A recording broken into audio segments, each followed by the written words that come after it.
Today is July 3rd, 2024. We are interviewing Michelle Bleckner. My name is Esther Finder. Ms. Bleckner is in Port Washington, New York. I am in Henderson, Nevada in the United States, and the language will be English. Thank you for speaking with us today. What is your name, and can you please spell it? My name is Michelle, Michelle, Bleckner, Blecchner.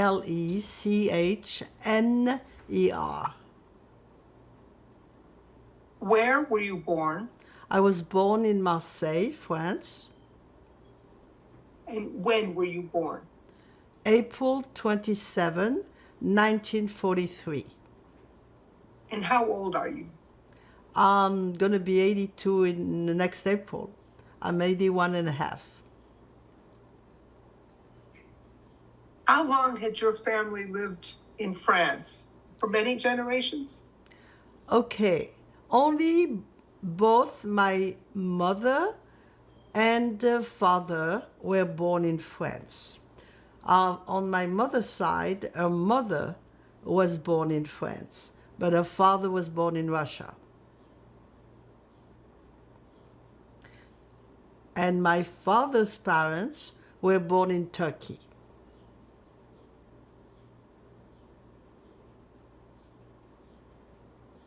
Why did they come to France? My paternal grandparents came to France, I guess because their business, okay, and I'm not sure. I don't think that they had a bad life in Turkey. They were from Bursa. They had family there. But my grandfather was a businessman, and he came to create a business in France. On my mother's side, her mother, as I say, was born in France from a long lineage of French people. My grandfather is another story. And the story started way before I was born. Actually, my grandfather was born in Belarus, and his father was a businessman, and his mother was issue from a very orthodox family of influent rabbis there. And my great-grandfather went for business to San Francisco in 1905 and sent a picture of himself to his wife without a beard. And she told him that he could not come back that way. Interestingly enough, shortly after, it was an earthquake in San Francisco, and she never heard from him after. Very recently, when I did Ancestry.com, I found out that actually he started a new family there, which is interesting. He never came back, of course. My great-grandmother, of course, had already 4 children, my grandfather being the third one, and 3 boys and 1 girl. And she was sending my grandfather to France, to Paris. He had some uncle there, and for his education. So he went to Paris when he was 14, 15. And what happened is that while he was studying in Paris, the revolution started in Russia. So he was cut from his family and automatically cut from financial, help. And some people told him that it would be easier to go to Marseille, and he did. Found a job in a nice family, that took him in, and he married the daughter, my grandmother. So that is the story on this side.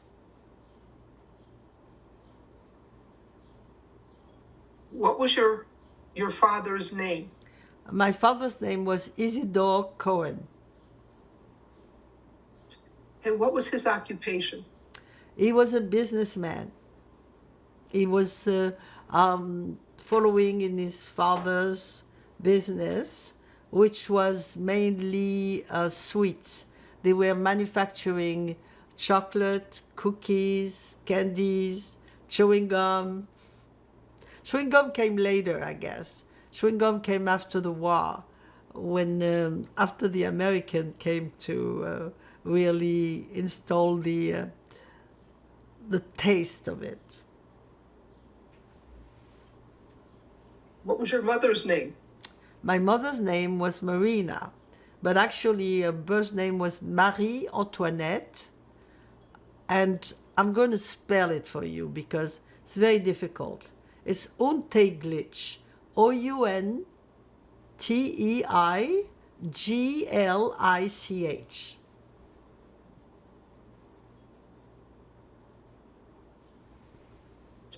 What work did she do?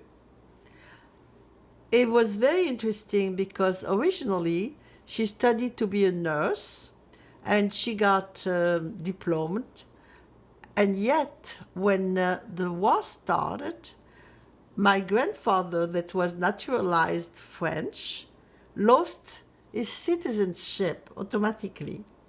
And she lost it at the same time because she was born from a foreigner. So she lost her diploma. And after the war, she never really reinstalled it. And she was, with my father, involved in his business and being I will say, the connector for him.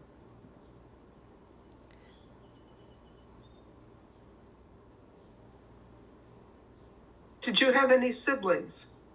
Yes, he's the one of the success because he was born after my father came back from Auschwitz.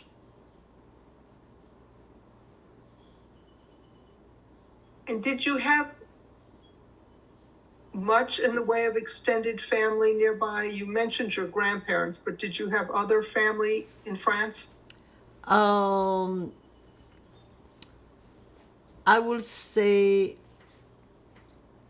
in my mother's side, from her mother, uncles and cousins, etc. But something very terrible happened during the war to my mother because after my father was taken to Auschwitz, we were hiding, of course, and we were. We'll get to it. I think you're running a little bit ahead of me. It's because We'll get there okay, in just a minute. okay. So Sorry to interrupt. we unfortunately my mother's sister died during the war from the bombing. So my mother did not have any other sibling. So I only had cousin, etc. On my father's side, I also had relatives, aunts, uncles, and cousins. We'll get to the different experiences in just a minute.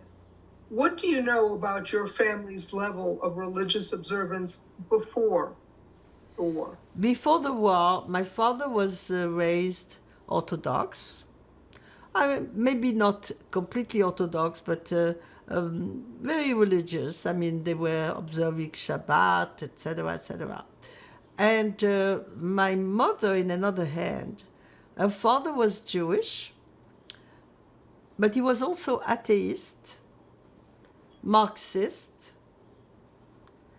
and activist. Okay? Her mother was Catholic. So there was no observance there at all. And actually, when she told my grandfather that she was marrying a Cohen, he looked at her like, oh, Sephardic? He was also anti-Semitic among the Jewish But you know, this is typical of people that are not happy with themselves, you know. He grew up without a father in a very Orthodox family in Russia, and he was against everything. But he went to Buchenwald in Dachau. Um, what do you know about your family's experience when the Germans invaded? Okay, What were you told? a lot. First of all, okay, so my grandfather, my mother's father, first was arrested politically because he was a dissident, he was an activist, etc., etc. On my father's side, on another hand, it was different because as soon as the war started, they were kind of concerned, and they start their retreat. They had a house in the Alps, you know, things like that, but they did not leave immediately. What happened in Marseille is that, as you know, it was a free zone. In 1942, and that also is a very historical date in my family book, because my parents' wedding took place July 16, 1942. This was the date of the wedding. And one of my mother's uncle lived in Paris at the time, and he told his wife, we're going to my niece's wedding. Her father is not here. We going to her wedding. And the wife say, absolutely not. I'm not going to take the kids across France. It's too dangerous. My great uncle came by himself. His wife and children were taken that day, which was a historical day in France, a day in infamy. They gathered all the Jews they could find, and then they kept them in some arena called the Veldiv for 3 days, without food, without treatment of any kind, and then they took them to Auschwitz, and none of them came back. So that was the day of my parents' wedding, 1942. After that, things start being very, I will say, edgy, because even though France was in a free zone, it was divided because it was under the government, the Vichy government, and it was two sides because France was divided between Maréchal Pétain, which was the Vichy government head, and General de Gaulle, who was in the UK with the resistance. Marseille, the same way, had this division. It was the resistance very strong in Marseille for good reason, because it's close to the Alps, so people were hiding in the Alps, etc., etc., and they start understanding that things was getting hot, so they start going away and resisting. In my father's family, they all decide to go to the Alps where they had places to hide. But my father would not leave because he felt that he had to take care of business. The German requisitioned my grandparents' house and factory. They took it over. And at that time, they were not doing anything to the people. They were just taking over. and my father stayed to have a look. So very soon after, in 1943, my father was taken to be to forced labor. Forced labor. It was some kind of organization where they were forcing young men. He was at the time 22, 23, to work there. And this was in September of 43. When he came back, one of the guys that was, a friend, but owed money to my father, heard that if they were denouncing Jews, they would get money. So my father was arrested under the denunciation of this man. And this was in March 1944. So he was taken, put in jail. My mother, that was young at the time, she was 20. She was 20 when she had me, she was 21, it was a year later. She would try to go to the Gestapo, to the thing, because she was like, she was not afraid. And she was very lucky because every time she saw a young soldier telling her, don't come here, it's dangerous for you, etc., etc. And my father saw her in the, actually in the middle of the ground, in the jail where he was kept, and he told her who denounced him, and not to come anymore, and to hide. And she did. She hid with me, and we were in a suburb, while her mother was living in a neighborhood where many of her family members were living. They all had houses there.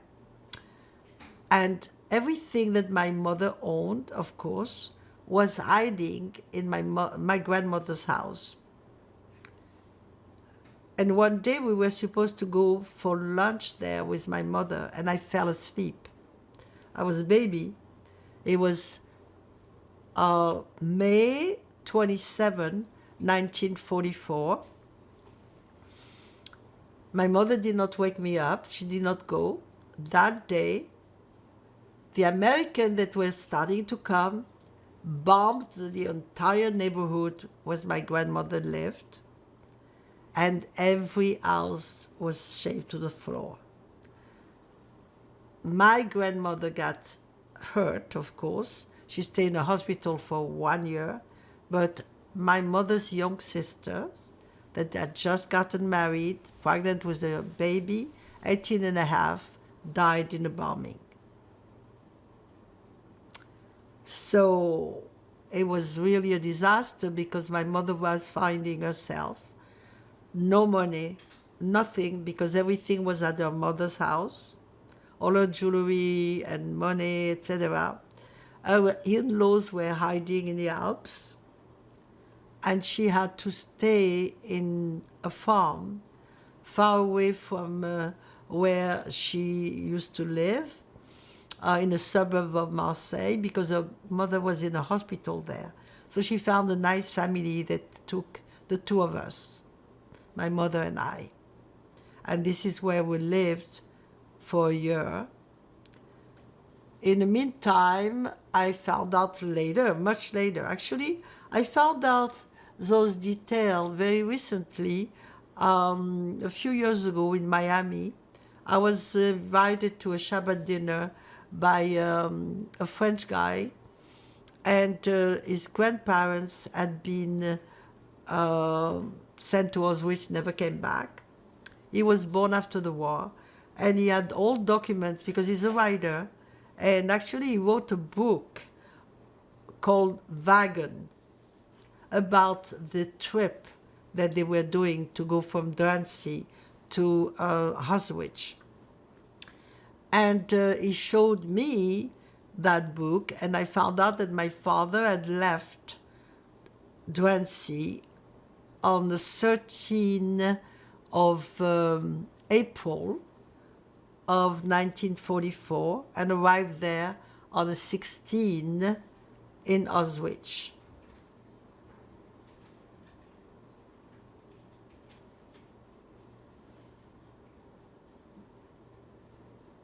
I'd like to ask you just a couple of questions. Sure.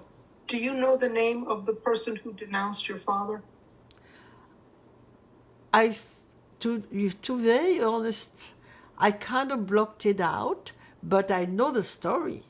After the war, he was arrested.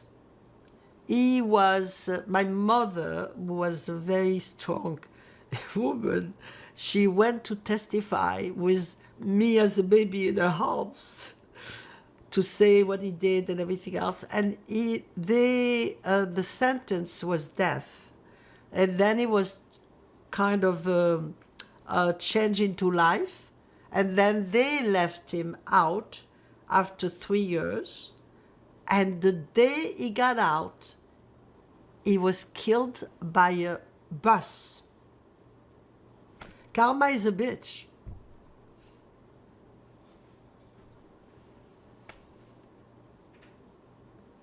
And the name of the author of the book that you just told us about? Michel Tessier.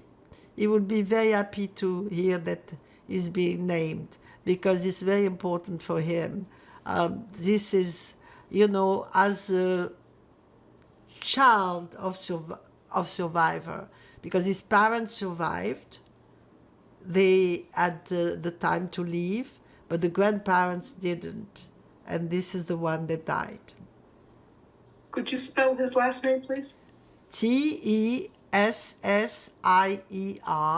and he knows that this is a name that the parents took during the war, but it was not his real name. His name was something like Kemansky, something like that. I forgot, but it was not Tessier.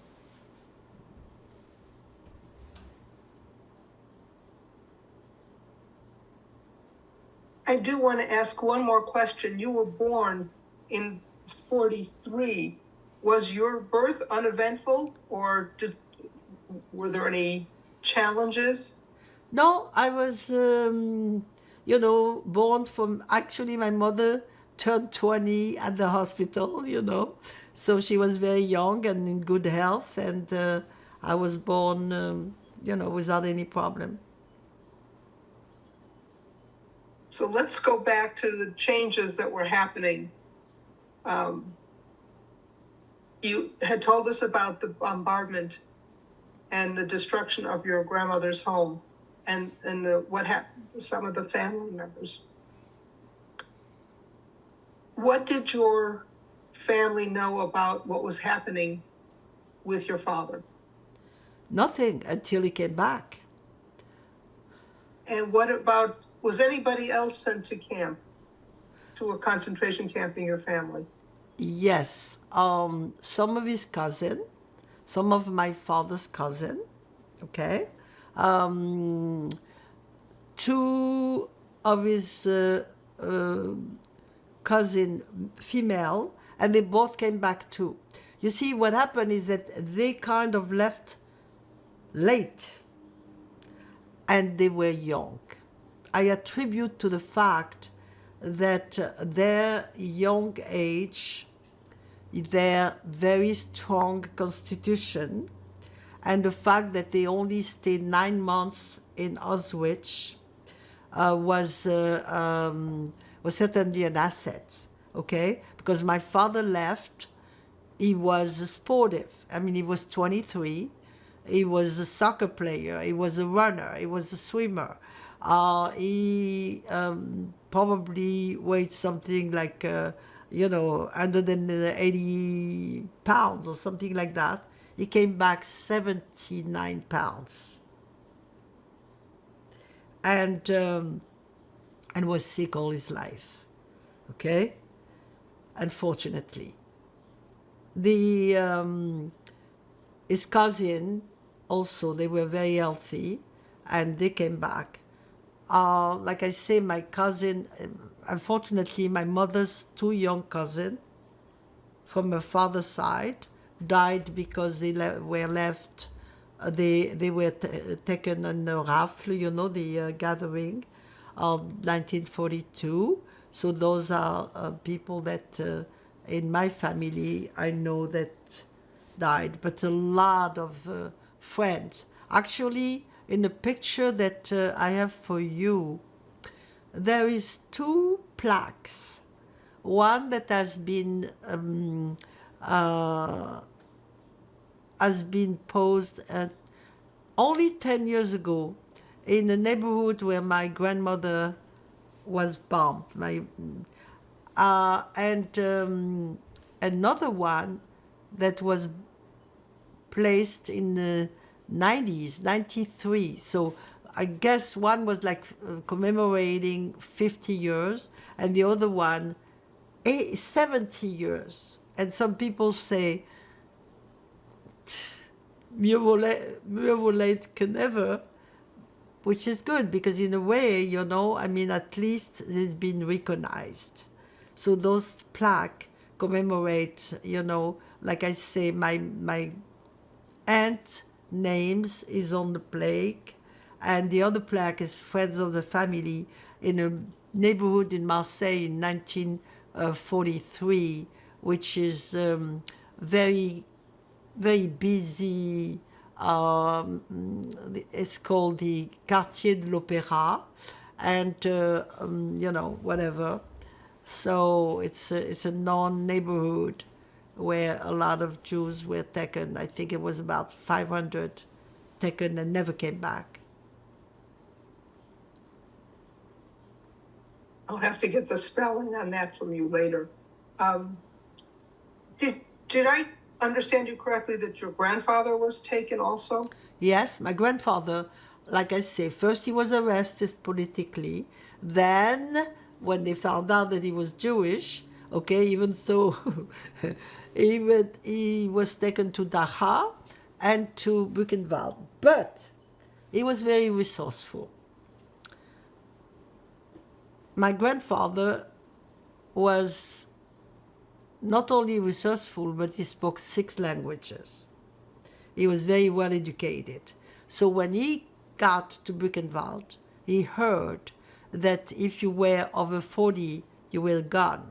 So he lied on his age because he was kind of petite, you know, and he did not look his age. So he was saved that way.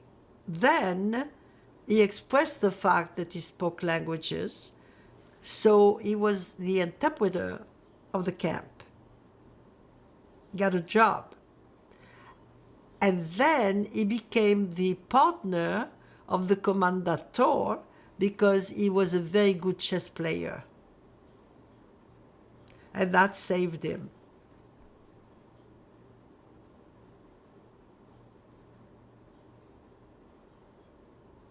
Let's get back to you and your mother.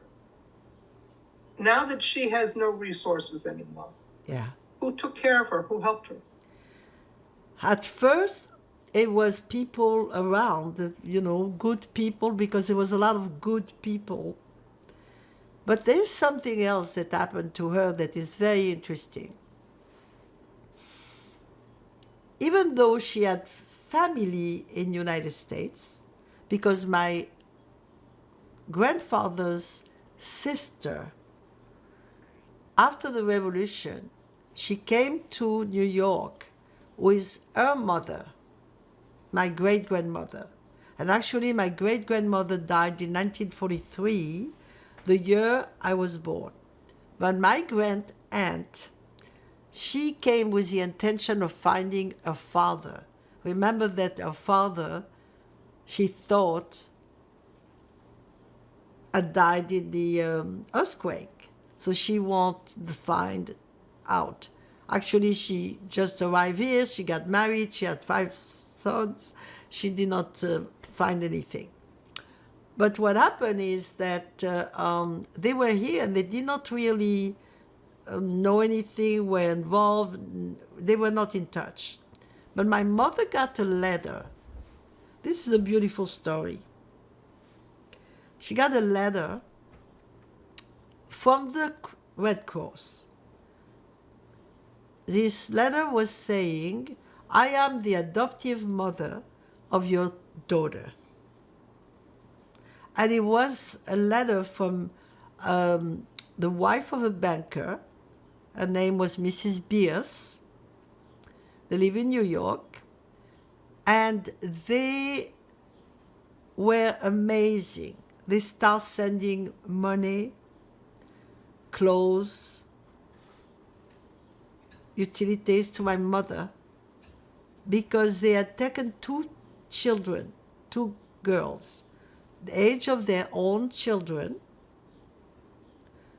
They had the same name that their mother and father. So her father was Michael Cohen, and the mother was like Simone or something like this. And they took two little girls, one of them being me, as their adoptive child, to the point that they were really so generous that even after the war, they will continue. My mother said, we don't need anything anymore, you know? And my mother would send champagne, she would sell perfume. And I met them. I met them in New York. They lived 80 Park Avenue, I remember. And interestingly enough,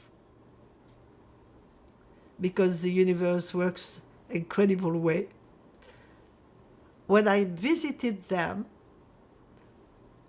I met a young man there, and this young man became my friend and introduced me to the man that became my husband.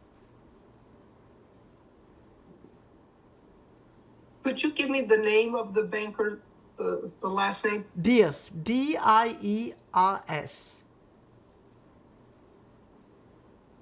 Thank you. You're welcome.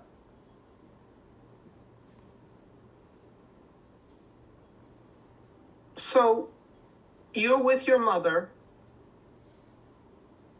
Where were you staying? I told you this still is. hiding? It was a. I'm sorry. I know you don't remember because you were little, but what do you know about that? I know that we were hiding. I know that we were, surviving. I mean, and my mother, remember, a sister had died, and she had to hide it from her mother. She would tell her mother that she was in another hospital because she felt that if she had said that to her mother would have let herself die.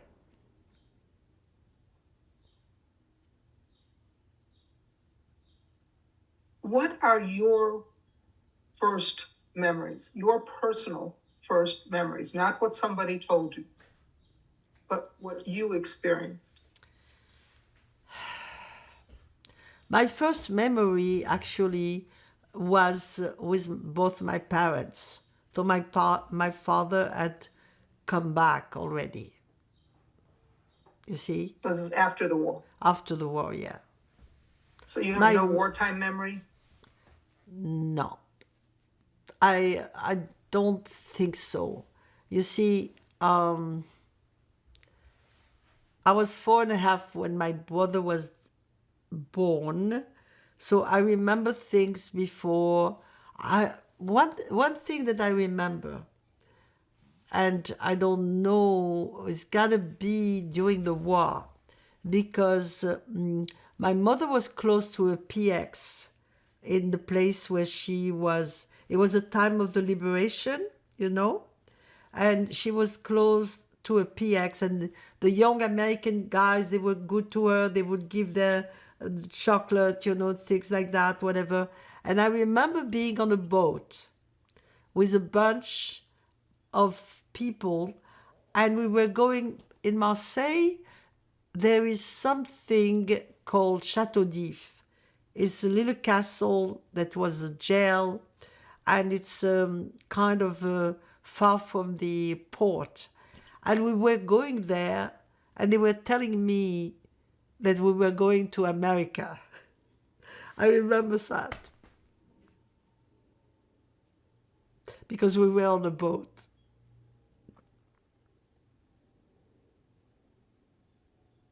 So you have a lot of information that you don't have firsthand memories about. How did you learn all of this stuff? How did it unfold? I'm sure they didn't tell you when you were 2 and 3 years old. You see, my father came back and he was in very bad shape, of course. I do not remember him that way, okay? But what I remember is that he could not sleep at night without light. If the electricity would go out for any reason during the night, he would wake up having nightmare, seeing himself taking the bodies of the children from the gas chamber. And we heard that.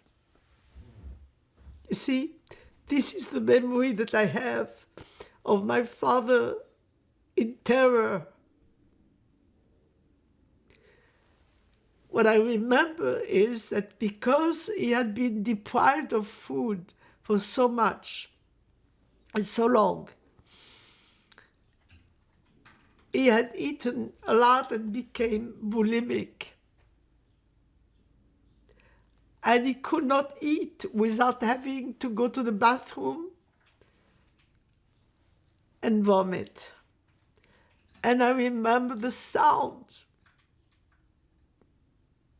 You see? I remember him very violent sometimes in his way of talking or whatever, not with me or with anything, not physically violent, but violent of hurting the wall. You see? Never beaten anybody, but he was like frustrated.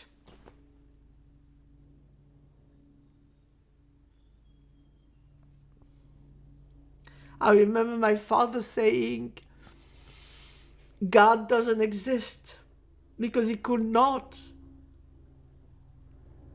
have permitted something like that. So for me, it was very difficult because I grew up scared to death. Scared about death.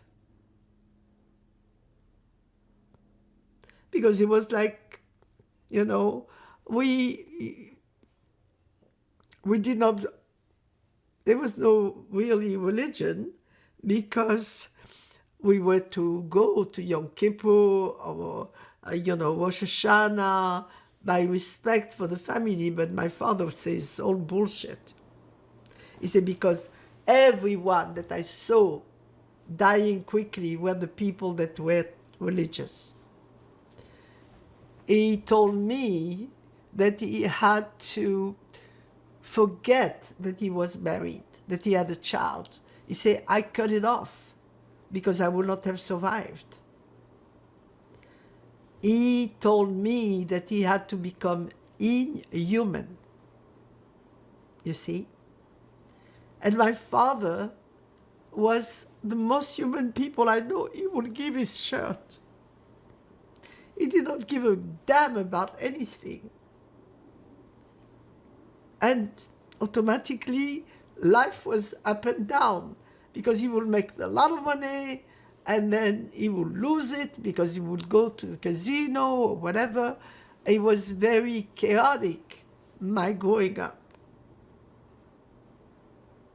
You see? This is what I remember. The consequences.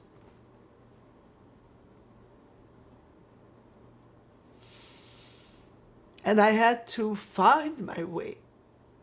I had to find my faith. I had to really, and it's interesting because in a way, the big change in me came when my father died. It came when my father died because I had some really incredible experience. My father and my grandmother. First, my grandmother. My grandmother passed away.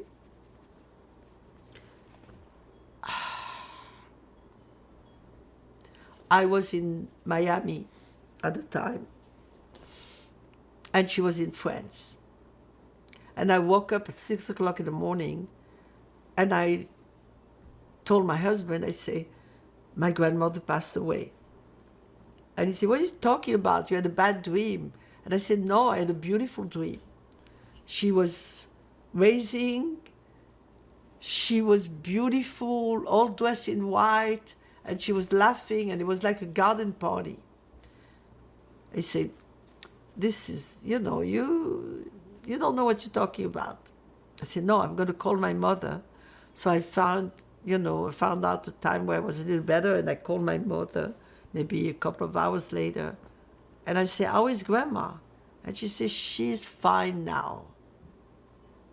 I said, what do you mean? She's dead? And she said, yes. She died exactly at the moment where I dreamed of it. So that shook me up a little bit. But then, a few years later, my father got sick. Okay? He was sick all his life, but he got sick, and I heard it's finished. It's terminal. He had a lung cancer. He was a smoker, And of course, I went to France. My daughter was there at the time, as a child, and she was 5-year-old. And she was the apple of his eyes.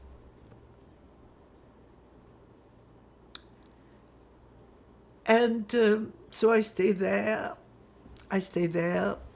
About a month. But then I had to come back. I had to go back. I had a business here, my husband, etc., etc. So I went back, and a few days later, my brother called me and he said, look, Dad is in a coma, it's the end. So I jumped on a plane, and I arrived too late. He died in a hospital, of course.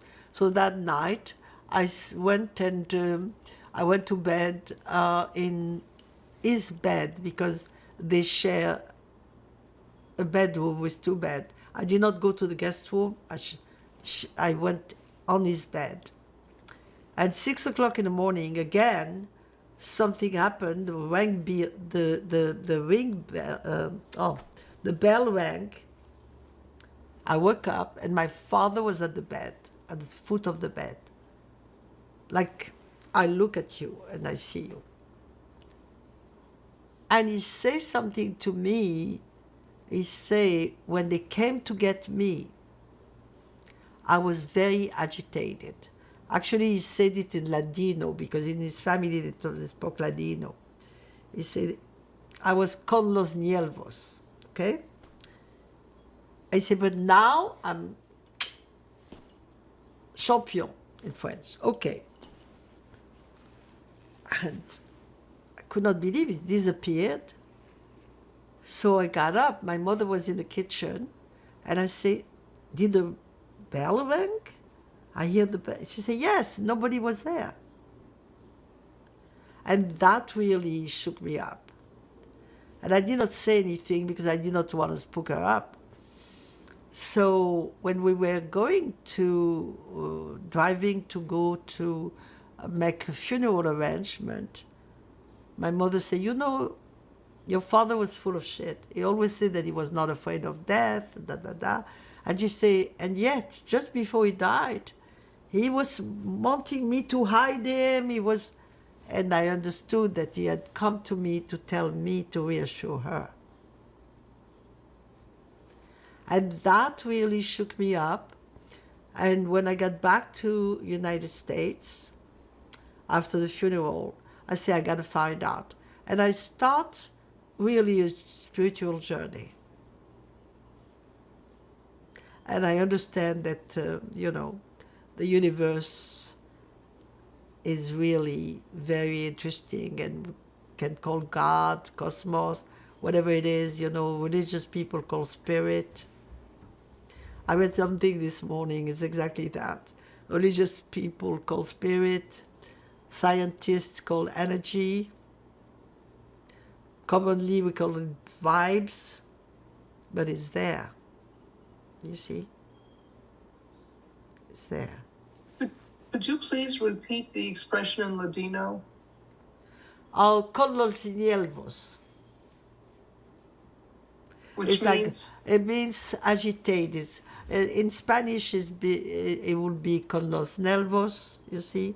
Ladino is a kind of combination of Hebrew and Spanish. This is the way he grew up because his parents spoke Ladino.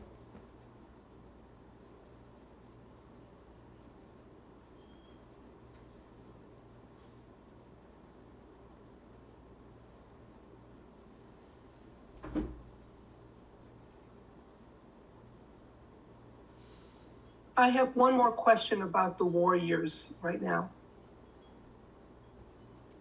Given geographically where you were, did your family have any connection to the resistance? Yes, in my grandmother's family, remember my mother's mother was not Jewish, but she had a lot of brothers. They were like a family of 9, and they were all in the resistance.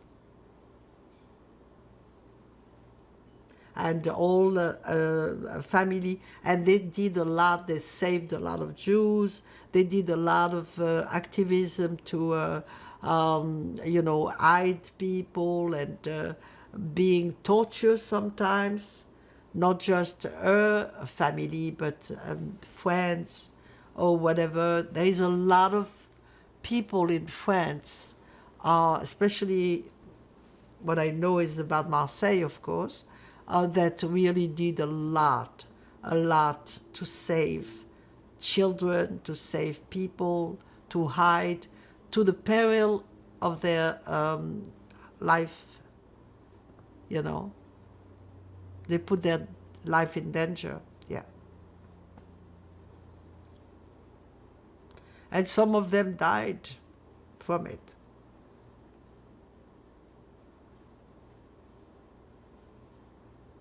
Do you remember by any chance, or do you know any of the names of the people? The people that died? Or the people who are in the resistance at all?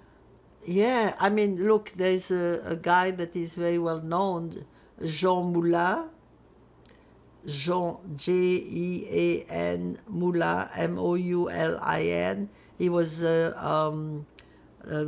kind of directing a network. It was a lot of network, you see. I mean, I don't know them personally, but I can certainly document for you if you wish to know.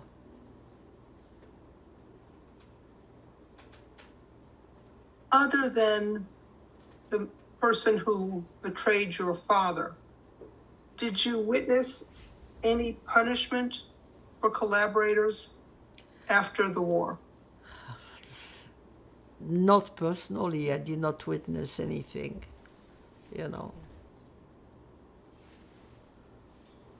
Is there anything else about the war years that you haven't shared with us that you'd like to mention before we move on?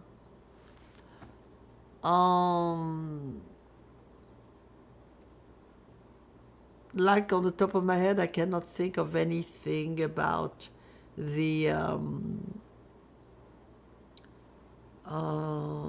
I heard a lot of stories of people, actually they have done also kind of a commemoration of people that have been influenced in saving. They gave medals, things like that. So but I'm not sure.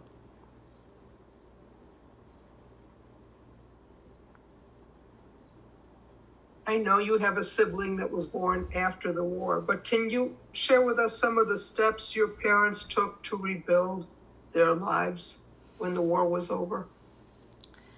Um, it was not easy. It was not easy.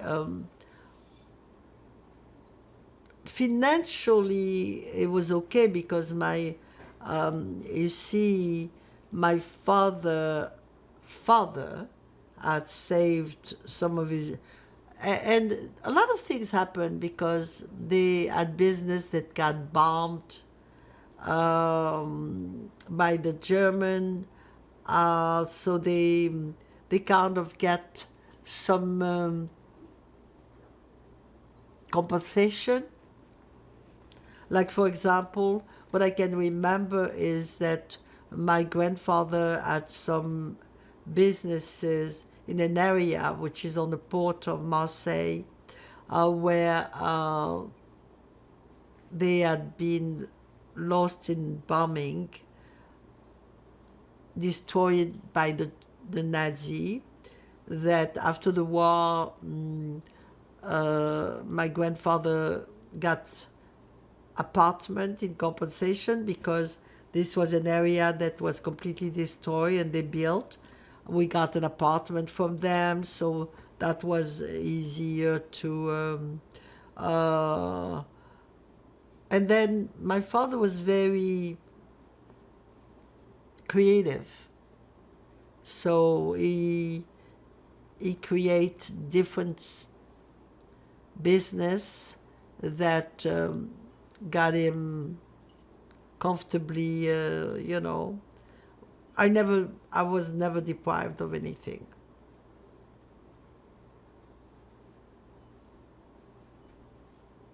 What do you remember about starting school?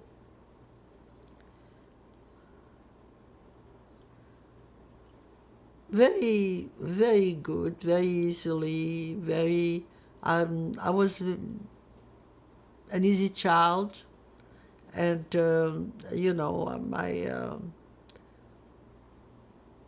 was always liked by teachers, by kids.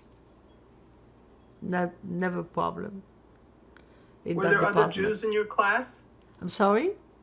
Were there other Jewish children in your classes? You see, it's very interesting because growing up, I did not feel the anti-Semitism at all. First of all, a lot of people, they will say my name, rather than say Cohen, they will say Coin. Coin is a corner in French, So it's very funny because they will not pronounce the H, and a lot of people did not even know. But I never really saw the difference, no. For me, it was interesting because I had to wait to live in Paris in my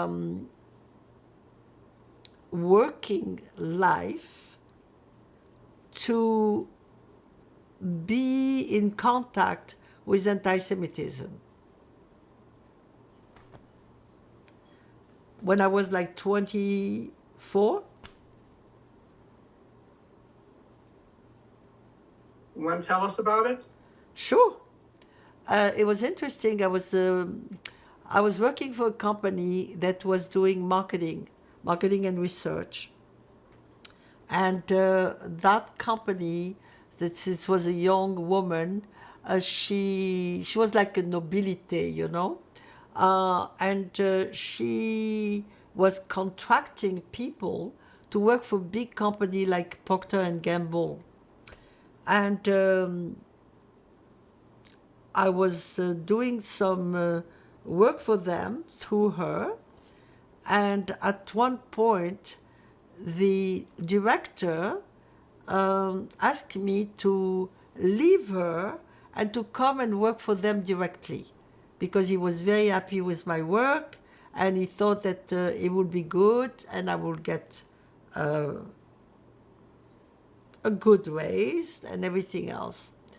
And I say, look, I'm going to talk to Mademoiselle Deschamps, and I'm going to see what she feels, because I don't want to do it under, with her not being in harmony with it. And I will assure that you will compensate her, whatever. And I went to her and I told her what was going on. And she said, this is very interesting. Because this guy, okay, his name was Miranda, this guy will not want you. And I said, what do you mean? She said, no, when I gave your name, he did not want you. I still did not understand. And she said, he did not want somebody that was named Cohen working for him. I said, really? So I went to see him. And I said to him, I am not going to come with you. And actually, I'm not going to come and I'm not going to work for you anymore. He said, why? I said, because if you did not want to work for me, just because my name was Cohen, there is no reason for me to work for you at any time. Because I did not change. I'm still the same. And he said, I'm sorry, I apologize. Yes, it's true, I was a little bit, because sometimes Jewish people are a little difficult. I say, I'm very difficult, I'm not working with you. I say, I'm showing myself being difficult. Goodbye. This was my association with anti-Semitism.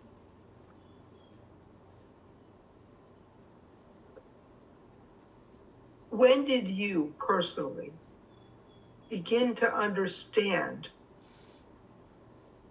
the magnitude of the genocide? Because you were so young. When did you finally realize what had happened, and that you survived that, but what had happened? Very quickly. Yes. 6 million is a lot. And it's a number that really kind of, it strikes, Yes, I realize. And I think I have carried it. And I have always been a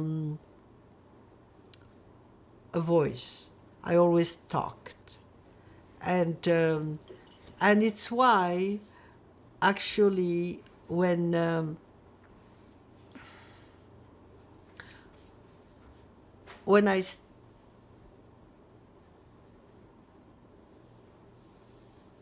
the first moment that October 7 happened, okay, for me it was very important to bring to the surface the fact that it was enough for people to shut up, not to talk.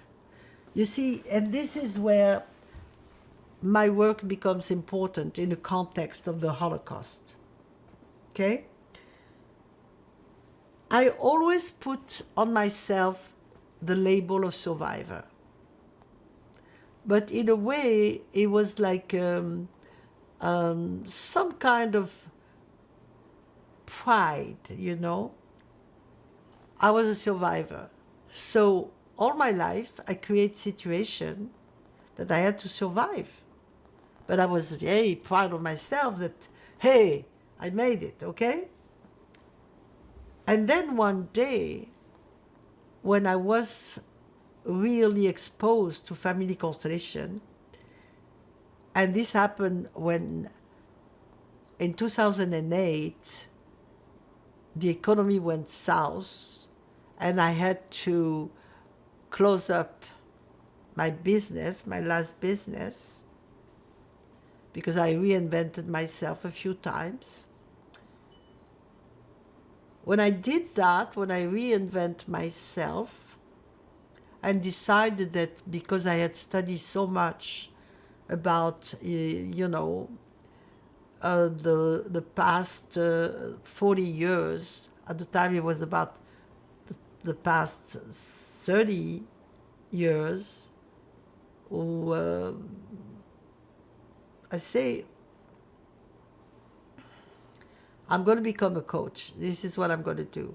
And immediately after, I got a phone call from my daughter telling me that she had done these things the night before, and it was amazing because she's healed me, she healed them, but da da da da. It was called Family Constellation. And she said, Mom, jump on a plane. I was living in Miami at the time. And I put a group together and you do that. And in that group, okay, and I don't know if you have heard of Family Constellation, but it's about generational and cultural trauma. And how, when they really come to the surface,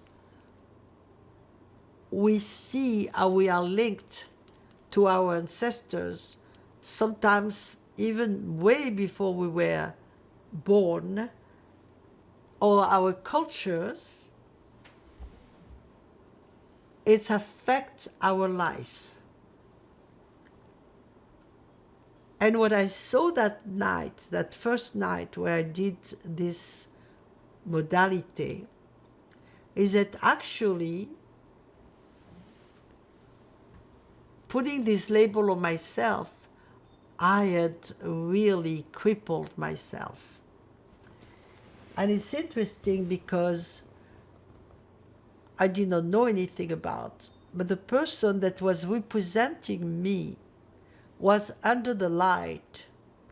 And all of a sudden, everybody else was on the floor. And they did not know what they were doing or whatever. And the facilitator for that modality said to me, did you lose a lot of young people in your life? Because everybody was in a fetus position.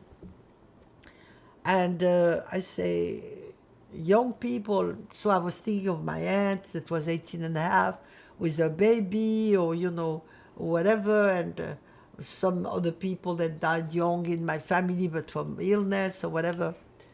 But she said, no, I see a lot of people. And all of a sudden, it came to me, I said, oh, the Holocaust. And she said, okay, so go to those people. And I went to those people and I had to embrace each one of them, and then say to them,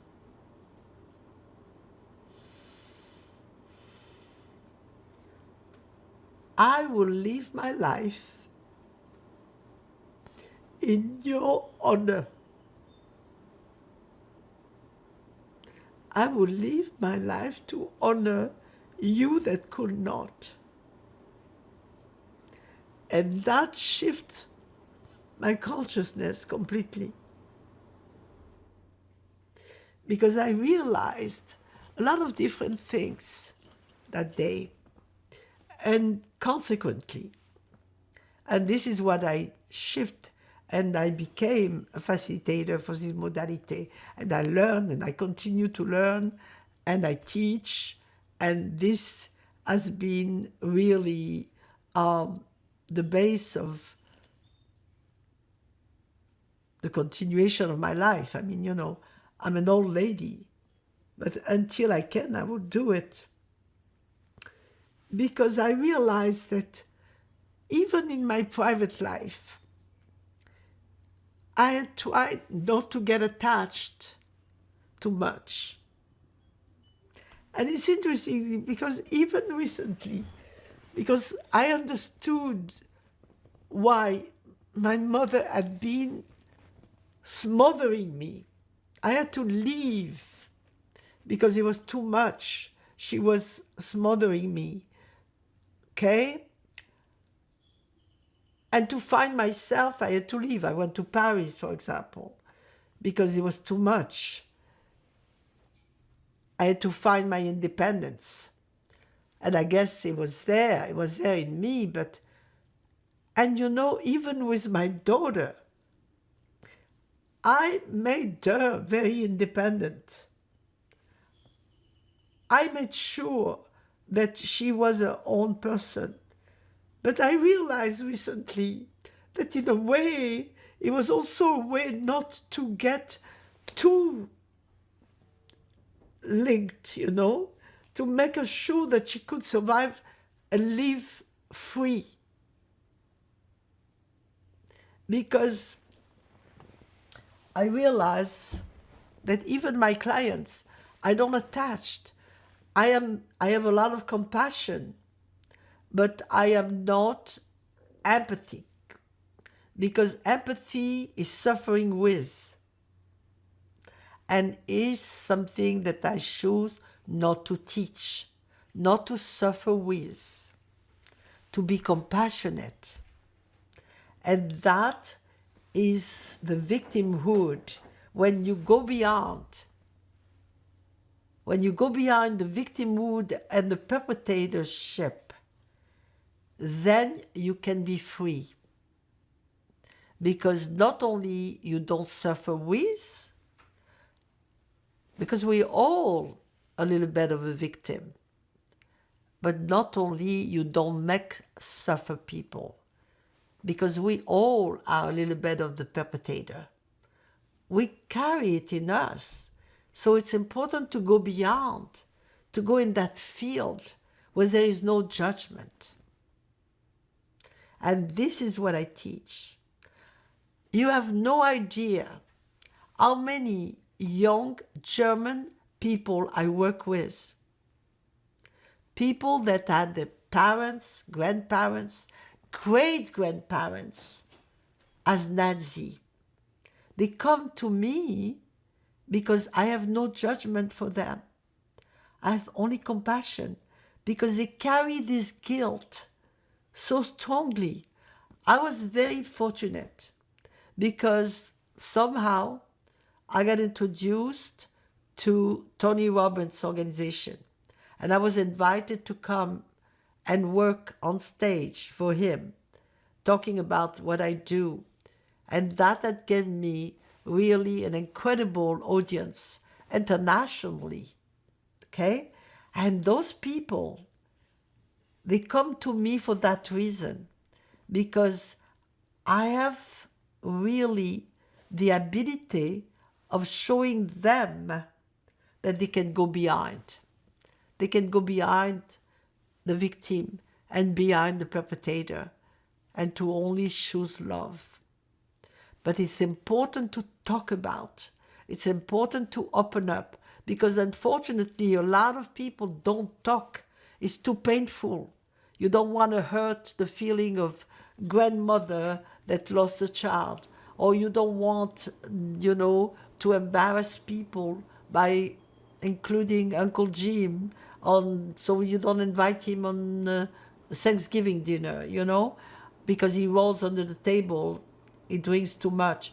All these kind of things that we hide, we don't talk about, we are perpetuating by hiding it. And for me, it was very interesting, because October 7, I was on my way from Long Island to Staten Island to work with a group of people. And I want to tell you something, Esther. It was raining like mad. It was a deluge that day, this morning. And a force in me was telling me, you're crazy, you're taking... I could not see in front of me, and I was driving, okay? And I said, I gotta go. Because the reason was telling me, stop it. Reconsider. No, I was going. When I arrived there, I found out what happened in Israel at that time. And I say, now I understand. I understand. We gotta talk. We gotta really talk and make people talk. Because this is what keeps going. When you don't get in touch with your history, the history repeats itself. Is the way it goes. I need to ask you when you came to the United States and why. Okay, so as I had told you, if you recall, I had a grand aunt here, and my mother had 5 cousins, 5 first cousins here. Somehow, from my work, okay, I was supposed to come to the United States several times. My mother had done it, you know, she knew her cousins very well. They all very wealthy, they would come to vacation in France. I knew everybody. 4 times I was supposed to come to New York, and each time it did not work. For one reason or another. Twice I had my ticket, my plane ticket. It did not work. That time it was the end of 1973, and I had a business. I had stores, clothing store at the time in Cassis, which is a little village close to Marseille. And if you ever have the chance to go, please do, because it's beautiful. It's one of my favorite places on earth. And I had the store there. I had worked all summer. I was very tired. I wanted to go to the Alps to just take a vacation. And I had a friend that went to the station where I was going, Courchevel, and in her way back, she had a car accident. She killed herself. And I say, oh my God. I mean, she was 33. She was beautiful. She had a child. I say, I'm not going. I cannot go. I said, what I'm going to do? I was too tired to go to a Club Med situation or things like that. I said, oh, I'm invited to go to the United States. My cousin was there a couple of months before. I said, I'm going to go to New York. I come to New York, January 16, 1974. I landed. I had just broken up a long relationship. I being picked up by one of my cousins that lived in Long Island, and met with my aunt and everything. I knew everybody already, but one of my cousins lived on Fifth Avenue and invited me to go to the following week there. And my aunt said, tell your mom to come, whatever. So I tell my mom, look. So she comes, and she said, you know what? We're going to visit the Beers. Because every time she came, she would visit the Beers, the people that were so good to her during the war. She said, they have to meet you. And this is what happened. Went to meet the Beers. That same day, they had met this young French guy who was a dentist, and he was interning at their own dentist. And they say, oh, we have French people coming tonight. Why don't you come for dinner? He came. We made friends. We saw each other a couple of times because he was telling me, look, he was younger than me, and he said, you come to a party, whatever.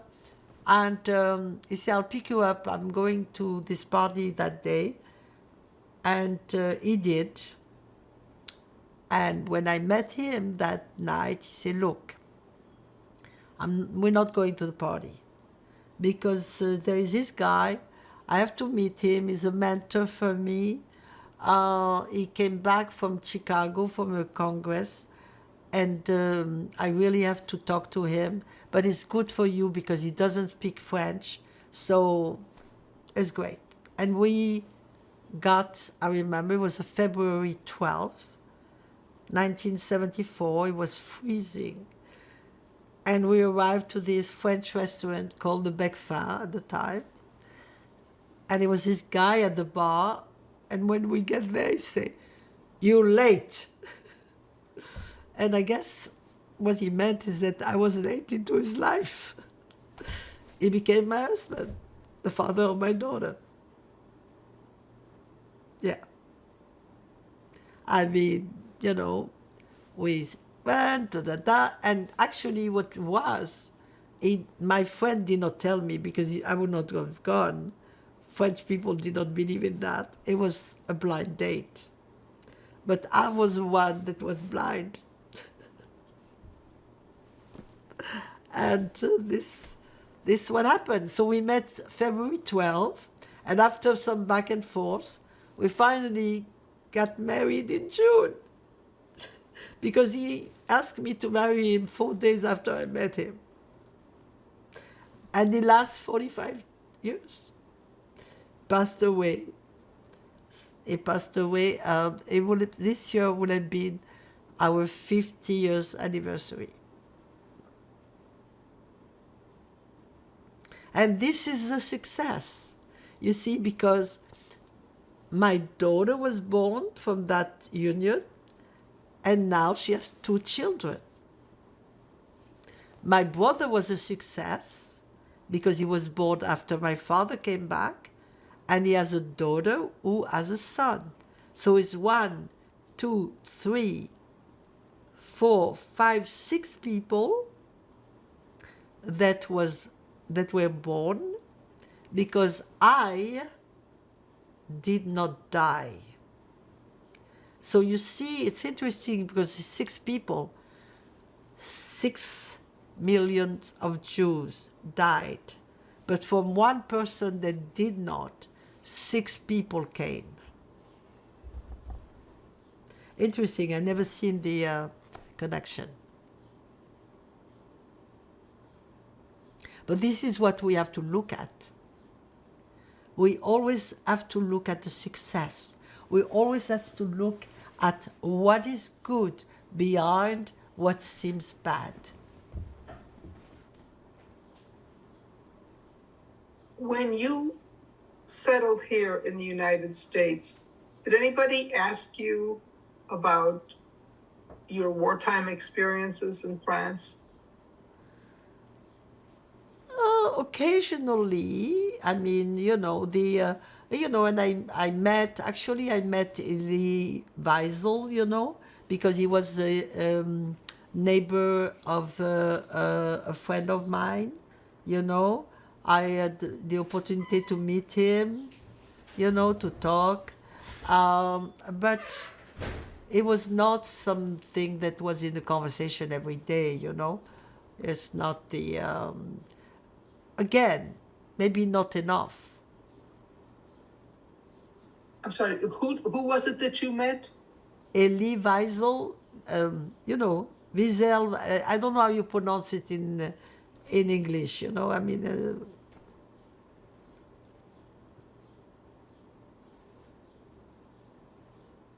You mentioned a little while ago that you've spoken publicly about your experiences. Yeah. How do you think your childhood experiences impacted your life choices? I think it's part of me, so it has to impact, I mean, it's... I don't think anything happens by accident. I think that it's all in a scheme of, I believe in synchronicity. I mean, it's nothing happened by chance. Have you been back to Marseille? Oh, sure. I used to go to France all the time because first of all, for a long time, I was in fashion. I opened stores. So I used to go to France to do buying, to Italy, to England, but also my daughter, for example, had a very close relationship with my mother. She grew up half and half because she used to go every vacation. We used to go there. We had a place, and actually, at some times, I spent 2 years when my daughter went to France to go to school. My mother was sick, so we spent 2 years there where I was commuting and my husband was commuting. My daughter went to an international school and then went to a college in France for a couple of years. So France has always been a big part. Because of the pandemic, I did not go first for the past couple of years. And actually, we were supposed to go last summer, and then something, went up. We did not. And for me, it's not as easy to travel overseas anymore. I used to do a lot. I used to travel a lot, even to study more in the Netherlands, in Slovenia, etc. But, I limit my traveling now to places that takes only a few hours. What do you think of the changes in Marseille, especially over the last few years? Last decade or so? What people in Marseille complains a lot is the fact that there is a lot of people coming from, the Middle East.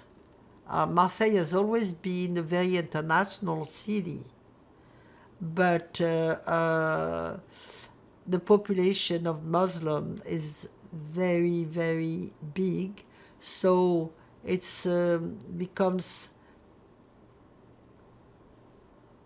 not as comfortable for Jews, and there is anti-Semitism in France in general. And a lot of, unfortunately, manifestation for pro-Palestinian. And the thing is, and I think it's very important to talk about that, because when people talk about genocide, actually,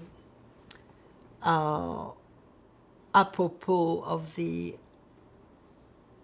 people from Gaza, I always correct them, because you cannot call a genocide. It's war. And in war, unfortunately, there are war casualties. And when I look at my history, my aunt that died from the American bombing, nobody ever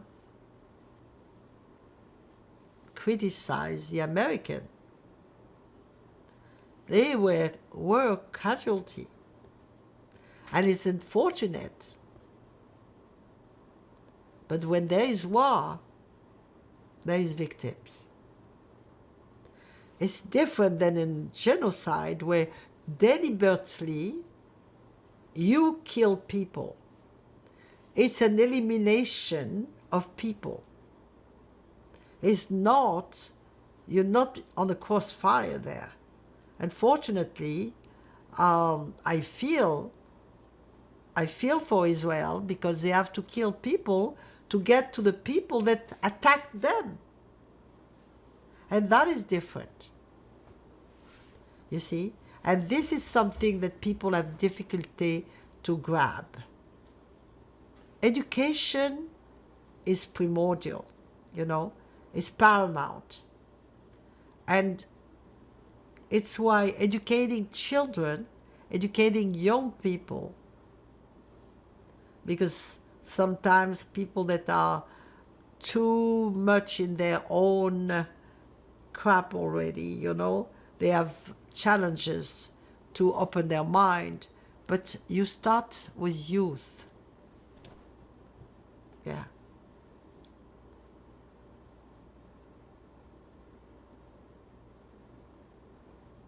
Is there anything that we have not discussed that you would like to talk about before we conclude?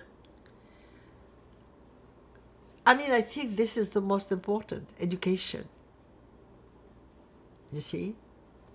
And Yeah.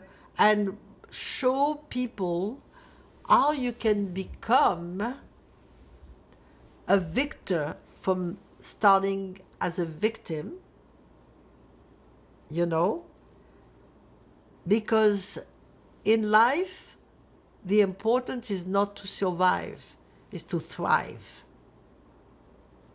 So when you have to go through adversity, challenges, see the way to overcome and make it an asset rather than a liability.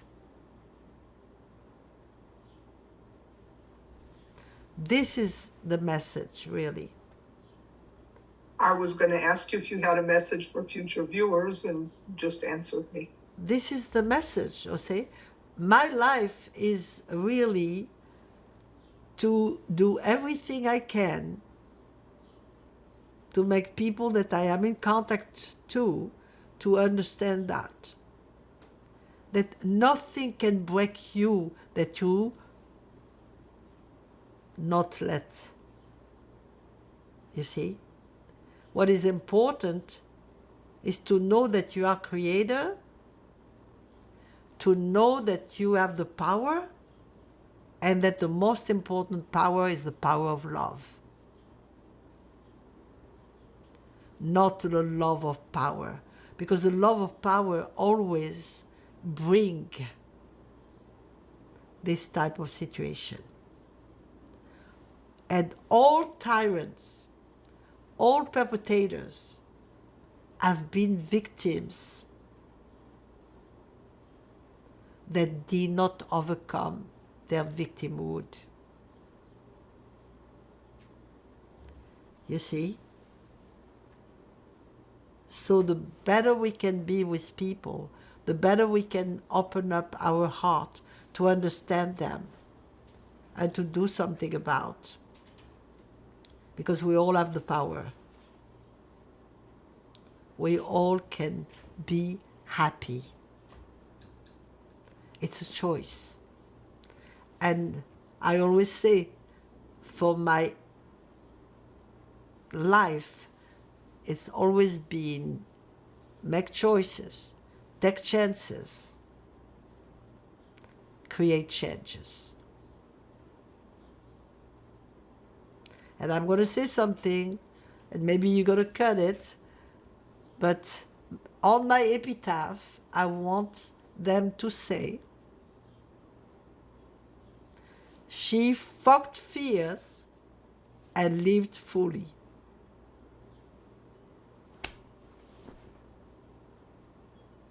We don't edit anything, so it will remain. And I thank you very much for speaking with us today. Thank you for having me. Can you please tell us, what are we looking at here? This is the photo of Michelle Bleckner, myself, the little girl on the left. And on the right, first my grandmother Sophie Unteglich, then the little girl Michelle Bleckner in the middle, and Marina Cohen, my mother on the right. And it was taken in Marseille. Do you know when? The photo of the little girl by herself, probably, I will say in 45, 46. Okay, and the country, please? France. Thank you. And what are we looking at now? We're looking at a picture of a young woman with a child in the arms. And this is a picture of an aunt of mine, my father's sister, with me in the home, Michelle Bleckner. And the lady name is Claire Cohen. And when and where was it taken? I really don't know. In Marseille, but I don't know the year. It's gotta be 44.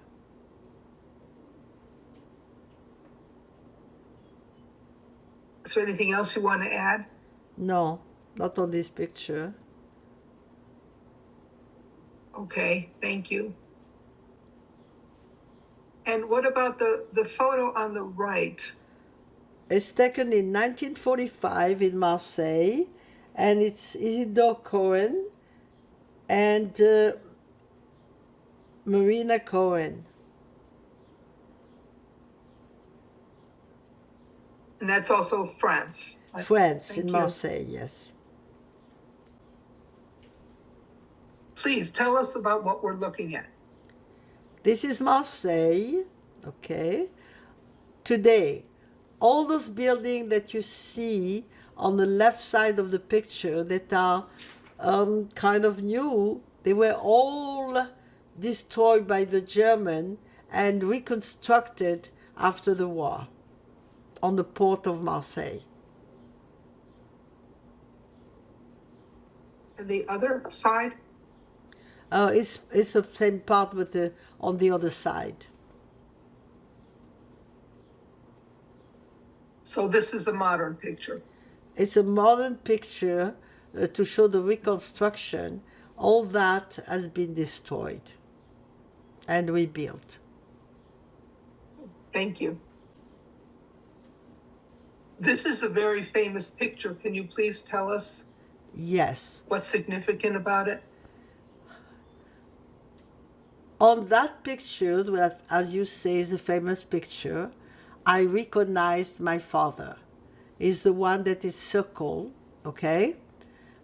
And it's interesting because, as you can see, there is a faint smile on his face. He's the only one. And it's interesting because he's got this round face that he always had, that we all have in the family, you know. And it's interesting because you can see that it's not taken in Auschwitz. It's taken during the death march, but you know that there is some people from Auschwitz there because you see some stripe on the side, on the right side. My father is there.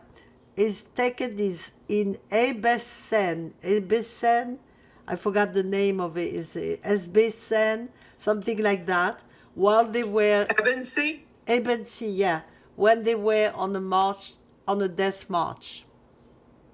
And Can you give, Yeah. I'm sorry, your father's name, please? Isidore Cohen. Continue. Yeah, no, it was amazing because when I look at this picture the first time, I say, oh my God, this is my father.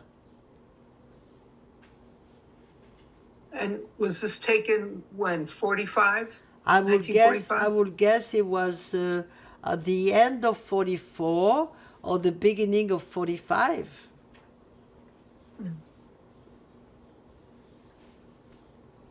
Is there anything else you want to, No, did he that- ever see this picture? I'm sorry? Did your father ever see this picture? No, I don't think so. Thank you. And who are these people? On the left side is the little girl is Michelle Bleckner, myself, and it's taken in Marseille, way after the war. You know, I can see that probably in I would say 48. And the other? And on the right side is Marina Cohen, Paulette Caillé, Sophie Unteglich, and Max Unteglich. So the first one is my mother. It's the last picture that was taken with a sister and her father together, because her sister, Paulette Caillé, died in 1944. This must have been taken in 1941 or 42. In what country? In Marseille, in France. Thank you.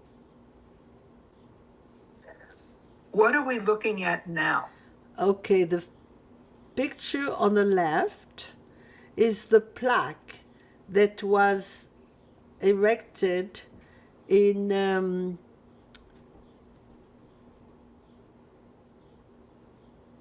2014, I think, in Marseille, in a neighborhood where my aunt Paulette Caillé, her name is there. Caillé is a 1, 2, 3, 4, 5, 6 down the list on the left side. Paulette, that was killed in this bombing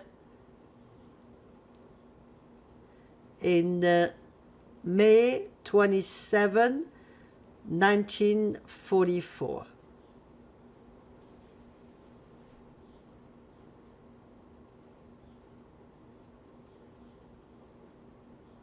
And the other? And the other one is a plaque that was erected in 1993 by the organization which is called the Amicale d'Auschwitz, which means the Friends of Auschwitz, okay? We say that 250 families from Marseille were delivered to the Gestapo by the Vichy police for the only reason to have been born Jewish. And among this family were family close to my family. And they say they were deported and exterminated in the gas chamber of Sobibor and Auschwitz. Men, women, children, none of them came back. And they say, you that passed by, remember their memory is only remembered by your memoir. Your memory, I'm sorry. Yeah. Your memory is only remembered by your memory.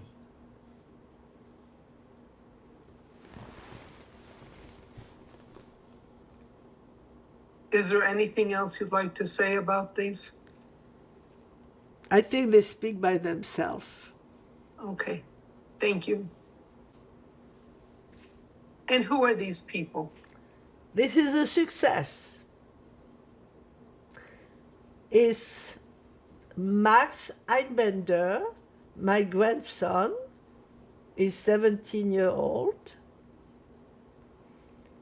And on the other side is my granddaughter, Remy Einbender. She's 15. And in the middle is me, Michelle Bleckner, celebrating my 80-year-old birthday. Almost when 2 was years it ago. taken and where? It was taken in Port Washington, New York, at my daughter's house. And what year would that be? It was 2023. Thank you. And this now concludes the interview. Thank you.